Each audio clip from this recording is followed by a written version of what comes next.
día a día de lo que es la vida en Carpio de Tajo en la posguerra.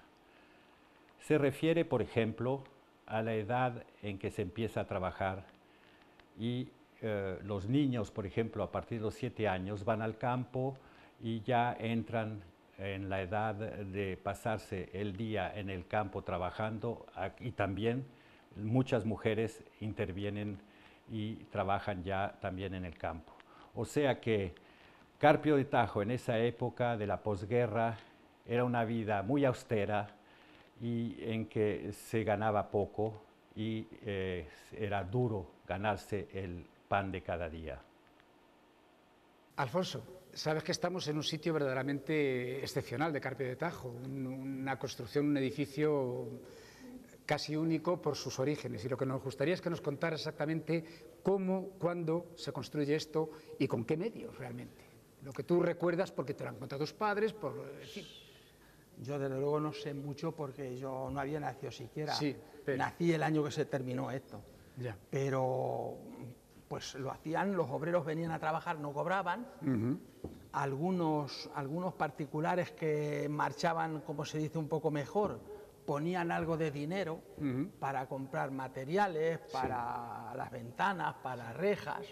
Pero que prácticamente yo no sé decirte, pues era don fulano ni fulano. Bueno, eran unas personas particulares que apoyaron mucho, y sobre todo pues la gente iba a recoger cantos, iba a recoger y no cobraba, venían aquí para hacer los cimientos y trabajaban gratis hasta que se levantó, porque esto duró 3 o 4 años hacerlo. Y bueno, el edificio se levantó como ¿para qué? O sea, ¿cuál era su función? Esto se llamaba la Casa del Pueblo. Exactamente. O sea, esto era la casa para prácticamente para lo que es ahora. Sí. Para lo que se necesitara, si se hacía teatro, si cantaban, si se hacían jotas, si decían mítines, era con esa idea. Perfecto. Se hizo. La Casa del Pueblo llamaban. Luego, esto fue como Servicio Nacional del Trigo, aquí se traía el trigo, y luego pues lo sacaban hasta que ya en los años 80 por ahí, pues, se recuperó, ¿no? Lo dejaron y lo recuperamos para lo que estaba. O sea que digamos que en la época de posguerra el régimen, digamos, de Franco lo deja de usar como casa del pueblo, casa de cultura, y lo convierte sencillamente en un almacén, en un silo donde se cogía el trigo.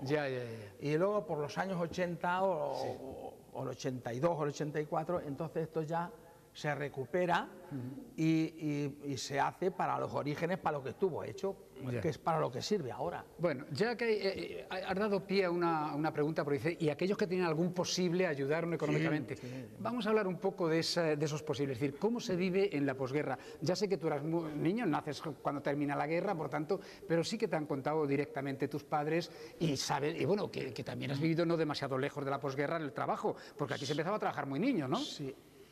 En muchas familias aquí debería de haber muchísimo miedo, porque muchas familias jamás hablaron de la guerra, ni de la posguerra, ni de nada. O sea, en mi casa sí, en mi casa hablaban de muchas cosas que habían pasado. Mi padre era de izquierda, pero posiblemente a mi padre le salvó que eran toda su familia de derecha, su madre, su padre, sus hermanos y todo. Por eso le salvarían a mi padre. Mi padre era el único de la familia que era de izquierda. Entonces, mi padre y mi madre me hablaban a mí muchas veces de cuando las mujeres las cortaban el pelo y las paseaban, de cuando mataran a mucha gente, que mataron incluso vecinos nuestros. Eso a mi padre y mi madre me lo contaban mucho, porque yo he hablado con chicos jóvenes de ahora y sus padres jamás en la vida los han hablado nada, y eso era por el miedo que tenían.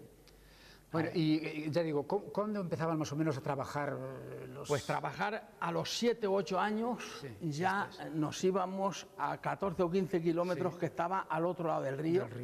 Que cuando venía yo, para mí el río siempre era un incordio, porque había que pasar el río. Si venías por la noche, si venías por el día, siempre estaba la barca esperando y era un incordio. Siempre me acordaba yo de la mata, que cada gusto estarían sin río, fíjate. Bueno, pues a los 7 o 8 años te ibas de trillador. Sí, dímelo a mí. Íbamos de trillador y pues luego pues ibas haciendo, porque es que nosotros hemos vivido posiblemente igual que de hace 300 o 400 años, porque muchos años debió de estar igual. Se segaba a mano, se trillaba con los trillos, se limpiaba con el aire, Vale, sí, ya. y se acarreaba el trigo en los carros, en fin, exactamente igual que se hacía 300 o 400 años. Creo yo que ha Sí, debido de más o ser así. menos, sí. El cambio ha sido ahora, cuando las máquinas han venido, tractores y máquinas ya.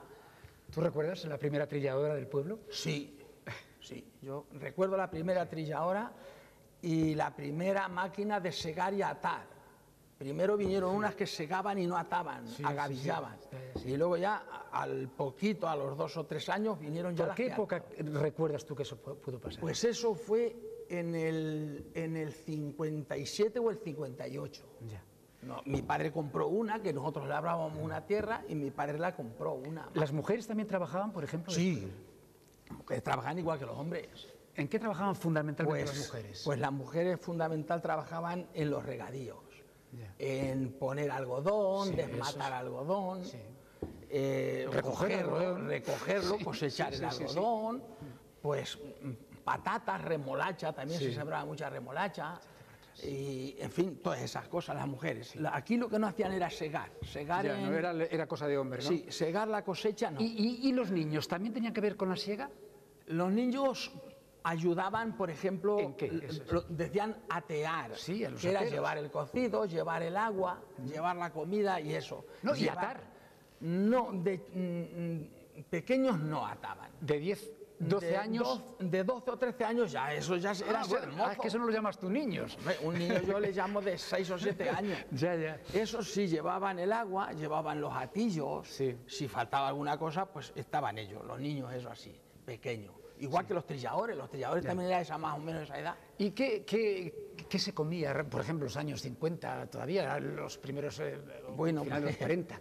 ¿Qué comía un segador, por ejemplo? La comida era casi siempre lo mismo. Sí. Era almorzar, se almorzaban o patatas o judías. Judías, para por la mañana, estamos hablando de almorzar por la Sí, mañana, sí. ¿eh? O migas, Sí, 3 o 4 cosas para Sí. almorzar y para comer cocido. cocido siempre. Eso cocido. Y para cenar gazpacho. Gazpacho. Gazpacho. Y luego si tenías hambre, el gazpacho si era un poco antes de ponerse solo, luego te comías un cacho pan seco. Sí, si o querías sopón- mojarle o sopón en en el agua. gazpacho. En el gazpacho sí, pero luego. Sí. ¿Sabes? Esas eran las comidas Ya. de entonces. Y los segadores, por ejemplo, ni siquiera cocido, yo creo, ¿no? Sí, los segadores, en lo que yo haya vivido, sí.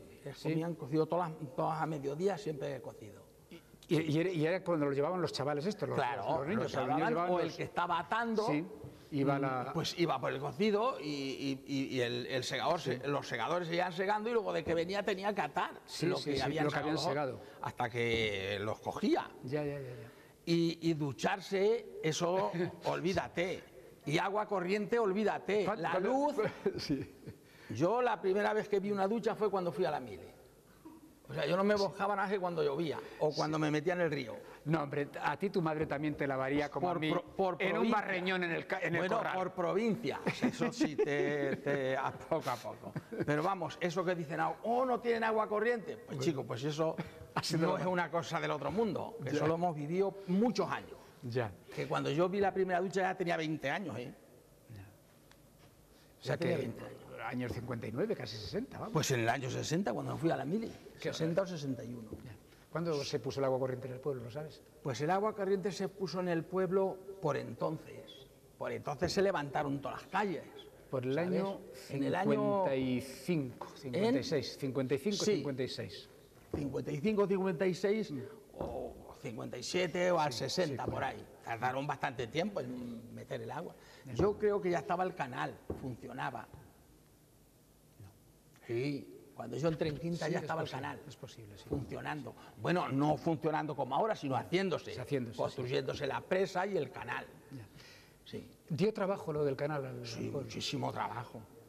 A gente del pueblo. Sí, sí, exactamente, muchísimo. Toda la gente del pueblo fue a trabajar. Allí trabajaban 3 o 4 mil personas.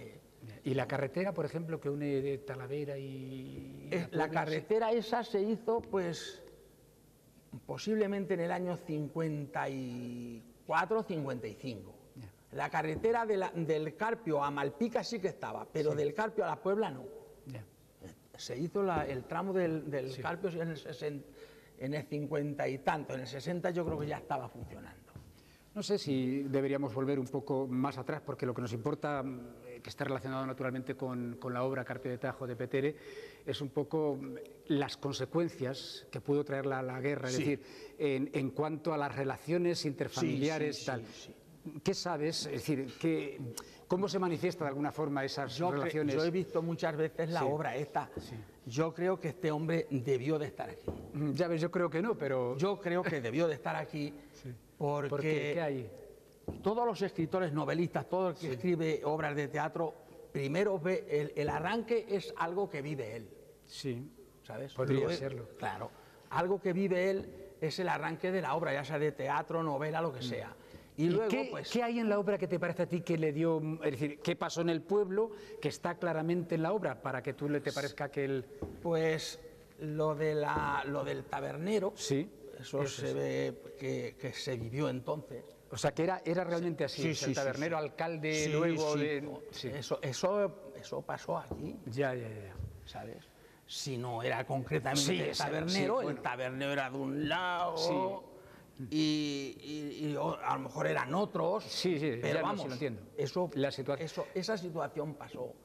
Y la situación también que explica de cuando los trabajadores se creen que los van a dar las tierras, de hecho se las dieron. Hubo agrarios aquí, que luego, por cierto, los quitaron las cosechas que habían cogido, como esto lo tomaron enseguida, pues luego fueron... O sea, que no les duró ni un año la propiedad de la tierra, ni siquiera, para sembrar y recoger justo. Recogieron y luego fueron los dueños de la tierra a por las cosechas que tenían en sus casas. Sí. Eso se vive aquí. O sea, que tú tienes la convicción de que el autor tuvo que estar en el Carpio, lo conoció. ¿No te parece que sea suficiente con que se lo hubieran contado? Yo creo que no. Cuando arranca la obra, ese hombre tiene que estar aquí. Pasa por aquí y se entera de cosas y dice, coño, pues por aquí puedo sacar yo una obra de teatro. Debe ser como... Sí, yo creo que sí que es así. Lo que puede ser para cualquier pueblo, esto vale para muchísimos pueblos. Claro, es lo que me parece a mí. Pero lo menos aquí también pasó. Pues no sé si tienes alguna cosa que se te ocurra a ti añadir de ese periodo que te hayan contado, alguna anécdota que pueda parecer interesante con los fenómenos, los hechos del pueblo. Podía contar cuando traía yo los guarros para la matanza. Eso puede ser. Tuvimos que pasar por la barca y no querían pasar. Y no querían entrar. Y traíamos guisantes y sonábamos en una lata. Para que vinieran, subieran a la barca, ya se nos terminaron los guisantes y echábamos china, hasta que por fin subieron de 5, que tendría yo 7 o 8 años, y venía yo, había a lo menos 16 kilómetros de la labranza. Y ya por fin subieron 4. Y ya dice el barquero, pues venga, vamos con estos 4. Y el que quedó, de que iban los otros países, se tiró al río. Se tiró al río y cruzó nadando. Pues mira, tendría yo 6 o 7 años, fíjate. ¿Y los traías solo? Sí, desde allí. Dice mi padre, venga, mañana de madrugada, si es que llevarlo, porque luego con la calor se asfixian. Mañana a las 4 de la mañana o por ahí te pillas con los guarros para abajo, para el pueblo, fíjate. Por allá cantazos entre las retamas. Yo lo hacía de lecheros, yo traía la leche de los montes. O sea, que quiero decir que era muy parecido. A ver, los lecheros también, los lecheros los montaban en el borrico y los arropaban. Y el borrico sabía el camino. Y llegaba a la barca y se paraba hasta que iba el barquero a por él. Bueno, Alfonso, pues ha sido un placer y que nos hayas contado esta pequeña anécdota tan graciosa. Pues muchísimas gracias por colaborar con este montaje tan espléndido que vamos a poder ver de la obra. Gracias a vosotros, que os interesáis por estas cosas que nosotros ya creemos que esto ya no se acuerda nadie. Sí, hombre, todos nos acordamos, aunque no lo hayamos vivido.